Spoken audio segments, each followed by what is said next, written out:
Welcome to an SFB Addict video. The art used in this video is from Adam Turner, Ted Giebel, and from the StarfleetGames.com website. Check out their 2500 miniatures line. Tholians in Starfleet battles are given an interesting backstory. Essentially, they are refugees from another galaxy, and their refugee ship, however, is a Dyson sphere. Yes, an enclosed star. Their sphere arrived in, depending on who you ask, what was either unclaimed empty space between the Klingons and Romulans, an empty buffer zone of Klingon territory between them, or as yet uncolonized Klingon space. Either way, the Klingons and Romulans were not happy about the Tholians' choice location for a new home. Both empires proceeded to try to evict the Tholians. The Tholian defensive weapon, laid energy web, proved impossible to overcome. While the Tholian ships proved easy enough to handle when they came out of their web defenses to engage, neither Romulans or Klingons could force or find a way through their web that wouldn't sacrifice the destruction of at least 50% of their national fleet. At first the Tholians appeared to have only small pointed ships, patrol cruisers, but later larger ships began to appear. It soon became evident that these new ships were actually the same small ships that had been permanently merged, welded, or joined to form larger ships with re-engineered internals. It is suspected the first such ships were mostly from salvage retrieval of the attempted eviction attacks. Their war cruisers are two hulls lined up single file, well, 1 1/4 hulls anyway. Their cruiser is two hulls joined side by side, and their dreadnought is the cruiser with a third PC hull added in front. It is hypothesized the Tholians had no shipyards to make new ships, or only a yard to make more patrol cruisers at most, and they were too hard pressed by the Klingons and Romulans to divert resources to construct new shipyard facilities. Many years later, a second wave of refugees, or according to the Romulans and Klingons, a second invasion force, arrived with new ship designs. These were a large rear section curved wing with a dockable arrowhead module. With these new ships came a new web-based weapon system, cast web, and a beam weapon known as a web fist.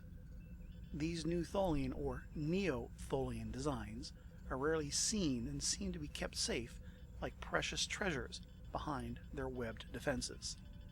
Old familiar Tholian hulls began to be referred to as Archaeotholian to balance against this new nomenclature of Neo-Tholian. Archaeotholian ships are characterized by an arrowhead shape and variations, equal strength shields all the way around, and a mix of weapons: disruptors, photons, phasers, web generators, web snares, web fist, and a cast web. It appears they received their limited supply of photon launchers from the Federation. It is, however, unknown if it was by trade deal, extortion, or bribe. It is suspected they also salvaged every disruptor they possess, or re-engineered them, from Klingon ship debris and captured ships. The existence of the TK-5 is often pointed to as proof of this conjecture, where they joined a patrol cruiser to the rear end of a captured Klingon F-5 frigate. After a very brief few years of territorial expansion, where the Tholians established a series of defensive bases, they stopped and have since hardly been seen outside their established patrol zones. Indeed, this zone of defense is about half the size that most other admirals in the same place or position claimed that they would have cleared. Decades later, the Klingons detected what they thought was a third wave of incoming Tholian refugees and sent a fleet out to intercept them, only to discover they were not Tholians but Territorians, an insect-like race who were sworn enemies of the Tholians, come to hunt them down and destroy them. But that is for a later video. When talking about favorite Tholian ships, one must start with the PC or patrol cruiser, as it is the cornerstone ship of the Tholian fleet. all other Archaeotholian ships are built from the PC. The patrol cruiser, or PC, at 65 BBV has 4 phaser 1s and an FX arc, and 2 web generators, as well as 1 shuttle. This may seem undergunned, but for the time period its weapons arcs allowed it to bring all of its weapons to bear in 5 out of 6 of its shields. Its contemporaries had paper-thin shields in comparison and much narrower weapon arcs. It is also a nimble ship. It is more maneuverable than other ships with the same turn mode rating. The DD at 86 BPV is a heavily internally upgraded version of the PC. The DD has made use of every inch of internal space to cram in addition to the 4 phaser 1s FX and 2 web generators, an additional 2 phaser 3s, 1 left side, 1 right side, and 2 disruptors, 1 FAL and 1 FAR. Somehow, a space was found for a second shuttlecraft. There is a photon version, replacing the 2 disruptors with 2 photons, FA. It is suspected the Federation lent some engineering expertise to accomplish the DD upgrade of the PC. The DD and PC hull are still the same size. It is still a nimble ship.